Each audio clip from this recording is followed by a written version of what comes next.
Hi there folks, Simon here. This is yet another beginner Q3 2021 finals match. daenyth and TIE510 have gone the distance here, tying in their first two games, 1 win to 1 win, and then going into these Blitz playoff games, or Blitz tiebreaker games, where they went 1 win, 1 win, and so they had to play a second match of tiebreaker games where they went 1 win, 1 win. And then they played a third match of tiebreaker games where they went 1 win, 1 win. And so here we are yet again in game 9, and then following that game 10 for this, I believe, fourth match of playoff games. So, exciting stuff. Exciting stuff. Jumping into game 9 with TIE510 as white and daenyth as black. Looks like that hug opening coming out. daenyth wants to be right on top. White going for that vertical line, and black building alongside to cut that off when it happens. Interesting positioning here because white's in a much better spot than black right now. Black isn't doing much to mitigate. I mean, I hate to put a capstone on the edge of a table or a board. Sorry, board. I was gonna say map, and I don't know why. On the edge of a board. But oh goodness. Okay, so we do get the capstone coming up for white. Bringing that down, or bringing that over. So bringing that over is probably what they want to do. Not anymore. Now they're going to play at c6. Now this is attack threat. Capturing up with c3 onto c4 would be a road, or capturing over with b4 onto c4 would be a road. Black can stop this in a couple ways. One of the best ways is probably b5 minus, or c2 left also works pretty dang well. Black needs a spot to drop that capstone, and they're not finding one yet.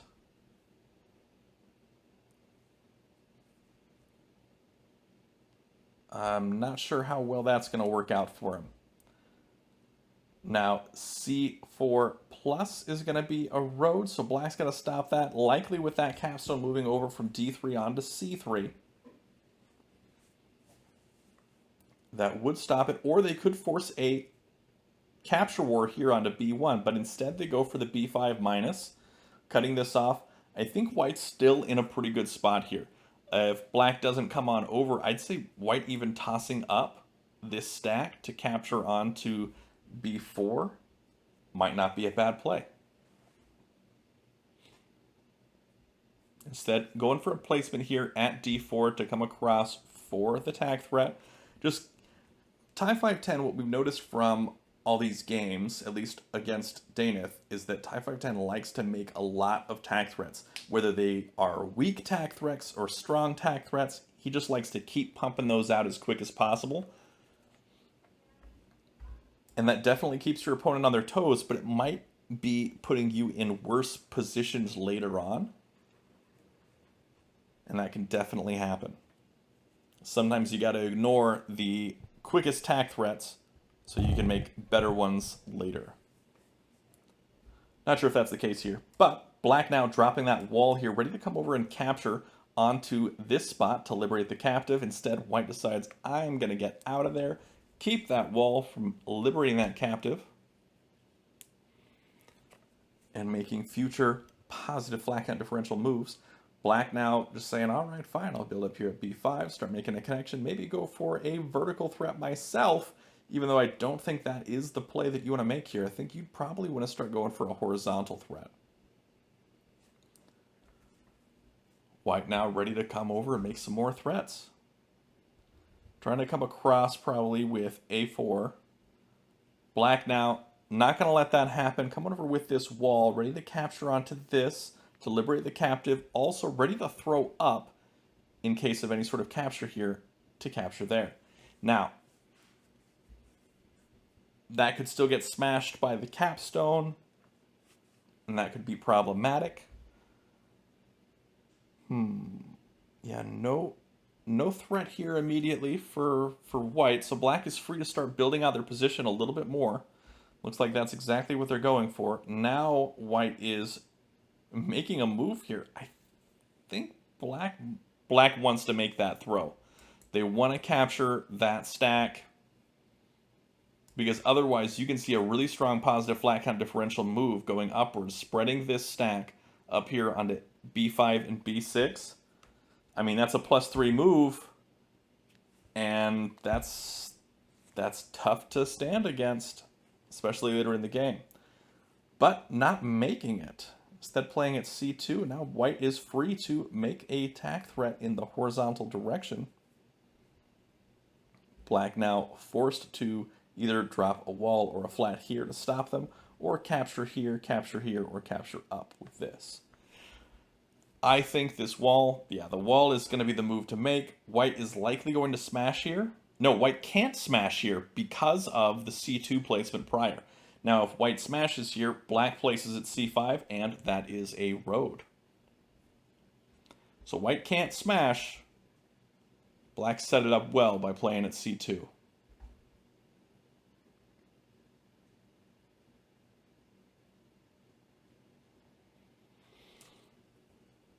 Quick play from both players. TIE510 is just now realizing, hey, I can't do that. I can't smash that wall. Decides to make this move here so that they can smash the wall. The idea is that b1 coming over onto c1 stops this threat, so white is now free to smash that wall. Black now playing above.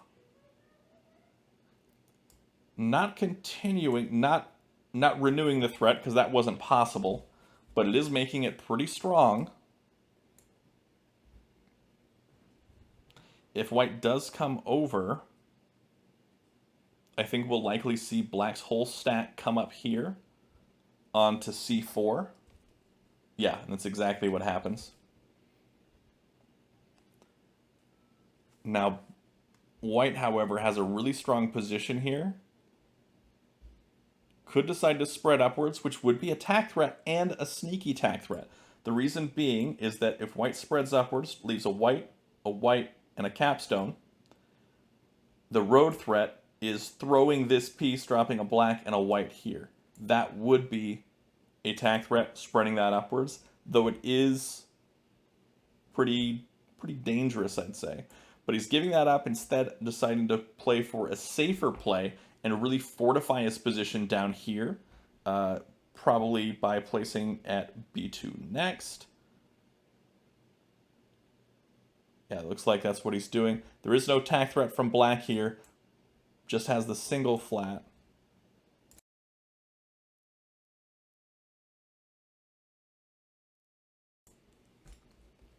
White now making that capture and making that attack threat all at the same time, and that is Tinue. There's nothing now that black can do to stop that. That is the game, and I think that black missed that right away. Yeah, there's nothing. Capturing over, nothing. Capturing down, nothing. Either way, they're going to win with a road. So good Tinue from white. Black really needed to, instead of further their position by placing here at c3, they needed to make some sort of capture, probably here, or drop a wall here. That would have been the play to make. But instead, we see that Tinue move. So well played, TIE510. That is a Tinue. I don't think we've seen a Tinue in this matchup so far between TIE510 and daenyth. Whew, they're quick. They're just jumping right into it. They're not waiting around for anything. So this is game 10 now. Oh my goodness, so many Blitz games. Looks like daenyth going straight for that edge crawl. Probably going to play here at e4 next and just work around. Likely playing here. Oh no, instead playing a capstone. I was expecting to play a white flat at d4 and then the capstone likely here at c3. But we're not getting that. Instead, I'd say Oh, white's now building around this wall. Interesting play. I would have expected a more direct connection to the capstone playing here at d4. Because now black can potentially play a capstone here at d4 and block off white's progress there. Unless black wants to play their own capstone here at c3 and really go for that vertical threat that the white capstone can't stop. So probably not thinking that far ahead, probably just thinking a little bit ahead. White now going for this threat by coming over with the capstone to make that threat. Likely going to place a flat down here at e1. Now that is the first tack threat of the game. Move 8, both capstones placed. All right. This is where we'll likely see that wall come over, now a fill-in, and now the capstone come over. This is where we're going to see white drop a flat here. Again, going around and also at the same time blocking off what black has been trying to build. So now black is going to be building along for this horizontal threat. White wants to play at d6 next so they can come down for that tack threat or come over with the e5 for the tack threat. I like the positioning though. I like it. So the d6 was played, and then immediately that capture for the tack threat for black. White comes up with that capstone, interrupting everything that black had going on there. This is going to get pretty dicey here for black, because black is cut out of all the action. Got to do something strong, got to do something quick. I don't think that was it. White's going to fill in here, and that's going to be really tough to combat. Black now can't worry about his own threat right now, really has to cut off whatever white is doing. So that's likely going to be a capture either onto e2 or d2. Instead, going to be a capture with that wall. Interesting move. I like it though. I think that's pretty strong. Pretty strong move there from black.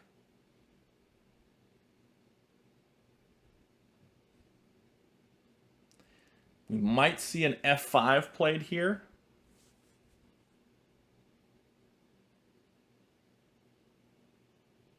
No, we're going to see an f2. I think that white wants to play at f5 eventually. It's going to bring this stack down to make a spread in that direction. So this is a tack threat from black. White comes up.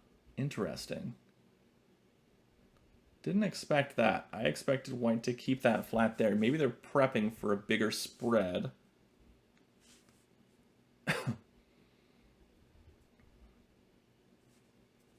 But it's looking a lot better now for white than it is for black. But we'll see, because the tables can definitely turn. This is Blitz after all.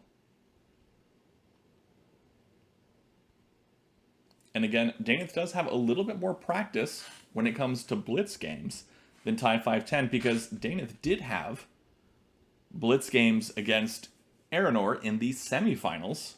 Had quite a few, I believe. And so I think TIE510 has never played at this time control. So that is definitely a factor. We do see finally that f5 fill in. This is a tack threat, using this flat here to spread out, dropping one black here and then one white here. Black sees it, decides to cut that off. White is likely going to bring this capstone stack down. Brings the whole thing down, ready to make a very strong positive flag count differential move there, and a tack threat at the same time, or a road at the same time. But black is going to need to stop that in some way, likely by capturing down here onto e2, potentially by capturing up onto f4. I think capturing up onto f4 might be the play. Also potentially bringing this wall all the way back, but I doubt it. That wouldn't be a good move, I don't think. Yeah, does decide to bring f3 up onto f4.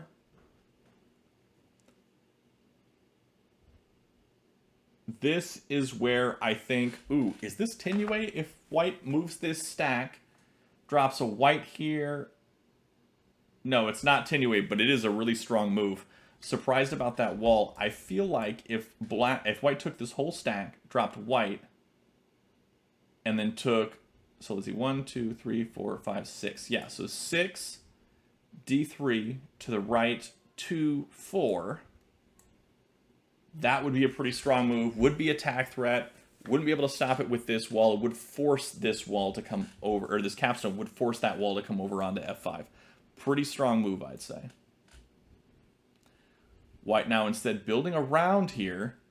Going to go for this horizontal threat now. Building over here at D2, making that connection with F2.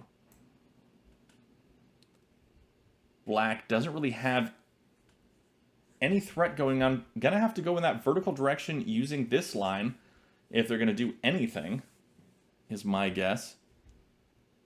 But look at the time disparity here. 40 seconds left on the clock for Black. White still above 2 minutes. Lots of time left here for White. This is going to be tricky.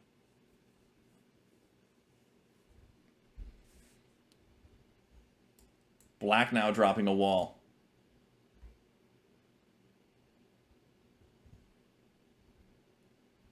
All right, let's see. That capstone actually did do quite a bit of work. It isolated this wall did quite a bit of work. Isolated this black capstone and really cut off everything that they were trying to do. So yeah, I'd say that wall was pretty good. It was a lot better. It worked out a lot better than I thought it would. And now White really controls this game. Black now down to 30 seconds left on the clock. This one may come down to time. I don't even know what game we're on. Is this the first game in a match? Is this the second game in a match? I don't know. But this is currently attack threat. That's one thing I do know. Black comes up with that wall, effectively stopping this threat, but Black is still working on that vertical threat as well. White now getting themselves in a little bit of a pickle. We may see White start to play down here at C1, B1, and go in that direction. Ooh, instead we see a spread. And that gives us attack threat here, playing on F1 or spreading out this capstone stack. What will Black do? Likely come over and capture onto this with their capstone.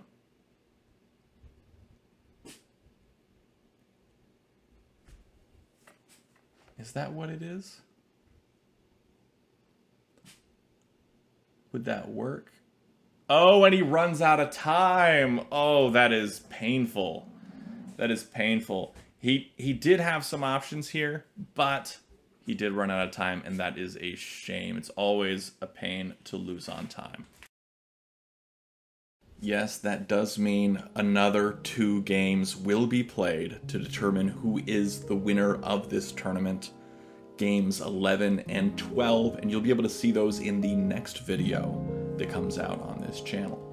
Anyway, that is all for today. Thanks for watching. Be sure to check out the description below for all things TAC, especially the Discord server, which is the community hub where you can find everything you need to know about TAC and find all sorts of people to play with online. And until next time, have a great day and happy tacking.